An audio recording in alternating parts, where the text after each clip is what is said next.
జిల్లాలో విద్యార్థులు చనిపోయి 3 రోజులు అవుతున్నా పోలీసులు ఇంకా కారణాలు వెతికే పనిలోనే ఉన్నారని ఎమ్మెల్సీ కవిత ఆగ్రహం వ్యక్తం చేశారు. సూసైడ్ నోట్ అనుమానాస్పదంగా ఉందని, హాస్టల్ పరిసరాలు కూడా అనుమానాస్పదంగా ఉన్నాయని తెలిపారు.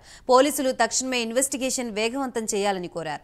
10వ తరగతి పిల్లలు ఒత్తిడి తట్టుకోలేక ఆత్మహత్యలు చేసుకున్నారా లేక ఇతర కారణాలేమైనా ఉందా అని పోలీసులు గుర్తించాలని కవిత సూచించారు.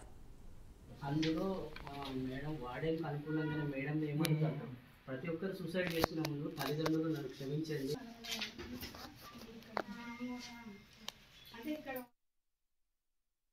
ప్రైవేట్ కళాశాలలో జరిగినటువంటి ఒక విషాదకరమైనటువంటి సంఘటన. ఇద్దరు ఆడపిల్లలు 10వ తరగతి చదువుతున్నటువంటి ఆడబిడ్డలు ఇద్దరు కూడా సూసైడ్ చేసుకొని చనిపోవడం 2, 3, 4 రోజులు అవుతున్నప్పటికి కూడా మరి పోలీసు వాళ్ళకి ఎటువంటి కారణాలు సరిగ్గా దొరకడం లేదని చెప్పడం జరిగింది. మరి జరిగినటువంటి ఇష్యూ చాలా దారుణమైనది, హృదయ విదారకంగా ఉన్నది. ఇద్దరు ఆడపిల్లలు ఒకటే రూమ్లో సూసైడ్ చేసుకొని చనిపోవడం, మరి ఒక అనుమానాస్పద రీతిలో ఉన్నటువంటి సూసైడ్ లెటరు, ఇక్కడ చూస్తున్నటువంటి పరిసర ప్రాంతాలు అన్నీ కూడా కొద్దిగా అనుమానాస్పదంగా ఉన్నాయి. మరి పోలీస్ వాళ్ళు తక్షణమే మంచిగా ఇన్వెస్టిగేషన్ తరోగా చేసి దోషులు ఎవరన్నది నిర్ధారించాల్సినటువంటి అవసరం ఉన్నది.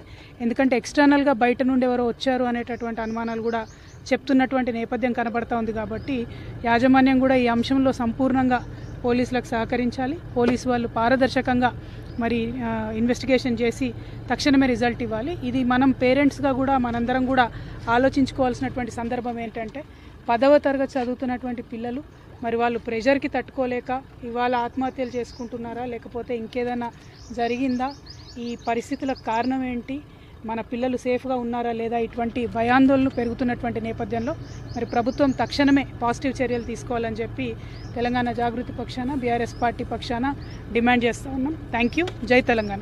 ప్రైవేట్ కళాశాలలో జరిగినటువంటి